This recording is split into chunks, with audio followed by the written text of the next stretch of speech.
এক বাটি সেমাইয়ের সাথে হাফ কাপ সুজি মিশিয়ে দেখুন, তৈরি হয়ে যাবে একটা অবাক করার নতুন রেসিপি, যেটা বাজারে কিনতে গেলে অনেকটাই দামি। চলুন দেখে নিই সেমাইয়ের এই ইউনিক রেসিপিটা, যেটা আগে কখনো কোনো দিন দেখেননি বা এইভাবে বানাননি। আজকের রেসিপির জন্য আমি এখানে 250 থেকে 300 গ্রাম সিমাই নিয়েছি। আর এই রেসিপিটার জন্য ভাজা সিমাই বা কাঁচা সিমাই যে কোনো সিমাই কিন্তু নিতে পারেন। সবার আগে সিমাইটা এইভাবে একটু হাত দিয়ে ভেঙে নেবো, একটু মিহি মিহি করে নেবো, ঠিক এই রকম। এরই সাথে এখানে নিয়েছি হাফ কাপ সুজি, পরিমাণে প্রায় 100 গ্রাম হবে, মানে 300 গ্রাম সিমাইয়ের জন্য হাফ কাপ সুজি বা 100 গ্রাম সুজি। আর সুজিটা এখানে মোটা সরু যে কোনো দানারই কিন্তু নিতে পারেন। সুজি আর সিমাইটা খুব ভালো করে একটু মিশিয়ে নেব। অপরদিকে একটা এখানে ফ্রাইং প্যান নিয়ে নিয়েছি, আর ফ্রাইং প্যানের মধ্যে দিয়ে দিলাম 2 থেকে 3 চামচ মতন ঘি। ঘিয়ের পরিমাণটা চাইলে আপনারা বাড়াতে পারেন। ঘিটা ভালো করে একটু মেল্ট হয়ে গেলে এখানে দিয়ে দেবো অল্প একটু কাজু কিশমিশ। এখানে 25 গ্রাম কাজু আর 25 গ্রাম কিশমিশ আছে। আর কাজু বাদামটা এখানে একটু ভেঙে ভেঙে মতন নিয়েছি। লো ফ্লেমে 30 থেকে 35 সেকেন্ড মতন একটু ভেজে নেবো, যাতে কাজু আর কিশমিশের গায়ে একটু লালচে কালার চলে আসে। ভাজা কাজু কিশমিশটা এখান থেকে তুলে নেওয়ার পর ওই ফ্রাইং প্যানের মধ্যেই আগে থেকে মিক্স করে রাখা সুজি আর সেমাইটা দিয়ে দিলাম। এবার সুজি আর সেমাইটা খুব ভালো করে একটু নেড়েচেড়ে নিতে হবে, যাতে সুজি আর সেমাইয়ের গায়ে একটা লালচে কালার চলে আসে। তবে গ্যাসের ফ্লেমটা হাইতে করবেন না, তাহলে পুড়ে যেতে পারে। আর কন্টিনিউ কিন্তু এরকম নাড়তে থাকতে হবে, নাহলে এক সাইডটা বেশি ভাজা হয়ে যাবে। আমি এরকম একটু হালকা করে ভেজে নিয়েছি, তবে এর থেকে আপনারা বেশি যদি কালার চান তাহলে আর একটু ভেজে নেবেন। তো এখান থেকে অল্প একটু সেমাই আমি তুলে রাখলাম, পরে একটু ব্যবহার করব। আর ওই সিমাইয়ের সাথে এবার এখানে দিয়ে দেবো 1/4 কাপ কনডেন্স মিল্ক।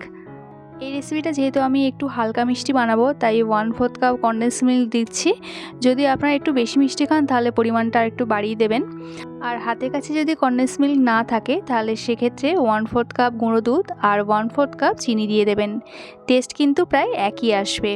কনডেন্স মিল্কটা সিমাইয়ের সাথে ভালো করে মিশিয়ে নেওয়ার পর এখানে দিয়ে দেবো হাফ কাপ দুধ। আর দুধটা এখানে আগে থাকতেই জাল করে দেওয়া আছে। এখানে গরম কিংবা ঠান্ডা যে কোনো দুধই কিন্তু দিতে পারেন। দুধটা আবার সিমাইয়ের সাথে ভালো করে একটু মিশিয়ে নিলাম। আর এই রেসিপিটা একটু কিন্তু এরকম টাইটই হবে। আর সামান্য একটু এখানে জল অ্যাড করলাম, মানে ওই কাপ ধুয়েই সামান্য জল অ্যাড করলাম, 2 থেকে 3 চামচ মতনই হবে। একটু সব কিছু ভালো করে মিশিয়ে দেওয়ার পর গ্যাসের ফ্লেমটা একদম লোতে করে ঢাকা দিয়ে দেবো জাস্ট 2 থেকে 3 মিনিটের জন্য। এতে সেমাই আর সুজিটা ঠিকঠাক সেদ্ধ হয়ে যাবে। 2 থেকে 3 মিনিট বাদে আমি ঢাকাটা খুলে নিলাম। এরপর এখানে দিয়ে দেবো একটু এলাচ গুঁড়ো। এখানে হাফ চামচ মতন এলাচ গুঁড়ো দিয়েছি। আর এরই সাথে ভাজা কাজু আর কিশমিশটা দিয়ে দিলাম। এবার সব কিছু একটু নেড়েচেড়ে নেবো। আর গ্যাসের ফ্লেমটা কিন্তু এই সময় লোতেই রাখবেন। আরও 1 মিনিট মতন একটু নেড়েচেড়ে নিলাম, যাতে এলাচের ফ্লেভারটা পুরো সেমাইয়ের মধ্যে ভালো করে মিশে যায়। তো আমি এখানে সব কিছু ভালো করে নেড়েচেড়ে মিশিয়ে নিয়েছি। এই স্টেজেই কিন্তু গ্যাসটা অফ করে দিলাম। অপরদিকে আমি একটা এরকম কাঁচের পাত্র নিয়ে নিয়েছি, তবে যে কোনো স্টিলের পাত্র বা স্টিলের থালা হলেও হবে। পাত্রটা এরকম একটু ভালো করে ঘি দিয়ে ব্রাশ করে নিলাম। আর ভালো করে ঘি ব্রাশ করা হয়ে গেলে এর উপরে একটা এরকম বাটার পেপার দিয়ে দিলাম। আর বাটার পেপারটা দেওয়ার পর আবারও একটু ঘি ব্রাশ করে দিলাম, যাতে পেপারটা ঠিকঠাক সেট হয়ে যায়।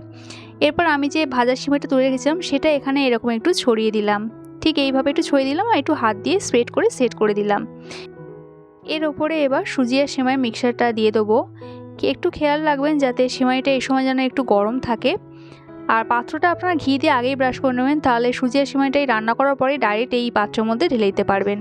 আর দেওয়ার পর এরকম একটু ভালো করে সেট করে দিলাম, যাতে ওপরটা একটু সমতল হয়ে যায়। ঠিক এইভাবে স্প্যাচুলা দিয়ে বা খুন্তি দিয়ে একটু সেট করে দিতে হবে।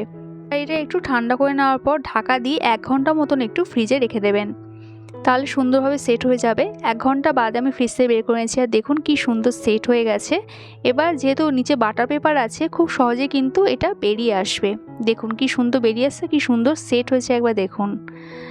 যে কোনো অনুষ্ঠানের আগের দিনে আপনারা এটা বানিয়ে রাখতে পারবেন, আর 1 সপ্তাহ পর্যন্ত স্টোর করে রাখতে পারবেন। এবার এগুলো আমি এরকম পিস পিস আকারে কাট করে নিলাম, যাতে সার্ভ করতে আর খেতেও সুবিধা হয়।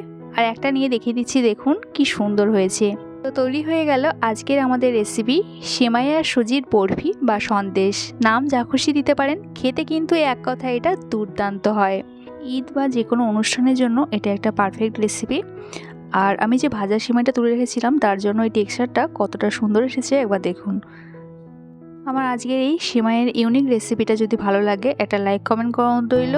দেখা হচ্ছে আবার এক নতুন রেসিপির সাথে। সবাই সুস্থ থাকবেন, ভালো থাকবেন।